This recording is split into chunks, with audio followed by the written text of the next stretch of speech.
Hey everyone, আমি মুসু and welcome back to my Santiniketan vlog. গুগলে শান্তিনিকেতনের হাজারটা ছবি দেখেছিলাম, কিন্তু একটা জায়গার সৌন্দর্য কি সত্যিই ছবিতে ধরা পড়ে?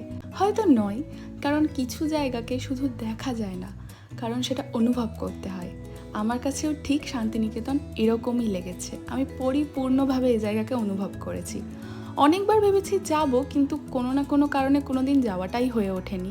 তারপর উইকেন্ড ছিল, সেটার অ্যাডভান্টেজ নিয়ে লাস্ট মিনিটে প্ল্যান করলাম। কোনো রকম প্রিপারেশন ছিল না, কোনো রকম বেশি ভাবনা চিন্তাও করিনি। হাতের সামনে যা ছিল তাই নিয়েই বেরিয়ে পড়েছি যে ঠিক আছে, এবার ফাইনালি ঘুরেই আসবো। এখানে এসে একটা জিনিস আমি সত্যিই বুঝেছি যে এটা সত্যি বলতে কোনো ইট পাথরের শহর নয়, এটা এমন একটা জায়গা যেখানে এসে মনে হচ্ছিল অন্যরকম একটা পৃথিবী। আর আমি সব থেকে বেশি মন্ত্রমুগ্ধ হয়েছি যেটার কারণে, সেটা হচ্ছে চারপাশে শুধু সবুজ আর সবুজ।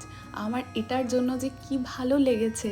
আমরা স্টে করেছিলাম একদম সোনাঝুরি হাটের অপোজিটে, মানে আমাদের হোটেল থেকে এক পা বেরোলেই হাট। আর এই দৃশ্যটা তো আমি বলেও বোঝাতে পারবো না যে এত বড় হাট যেটা আমরা হোটেল থেকেই দেখতে পাচ্ছিলাম, এটা ভীষণ ভালো লেগেছে। আর আমরা স্টে করেছিলাম শকুন্তলা বলে হোটেলে, আর এখানকার এনভায়রনমেন্টও ভীষণ ভালো। আর একদম সামনে দুপা বেরোলেই সোনাঝুরির হাট, তোমরা সেটা ভিডিওতে দেখতেই পাবে। এখানে খাবারের কোয়ালিটিও ভীষণ ভালো ছিল। এটা কোনো প্রমোশন করছি না, এটা শুধু আমার নিজস্ব ফিডব্যাক যে আমার খুব ভালো লেগেছে। আর এই সফরের শুরুটা সত্যিই কিন্তু হুট করে হয়েছে একটা সিদ্ধান্ত নিয়ে, কিন্তু তারপর যা দেখলাম আর যা অনুভব করলাম, এটাই আমার কাছে সব থেকে সুন্দর একটা অংশ। আর পরের পার্টটা যেটা হতে চলেছে খুবই ইন্টারেস্টিং, সেটা দেখার জন্য দেরি না করে চ্যানেলটাকে সাবস্ক্রাইব করো। তো দেখা হচ্ছে পরের ভিডিওতে। বাই, ভালো থেকো।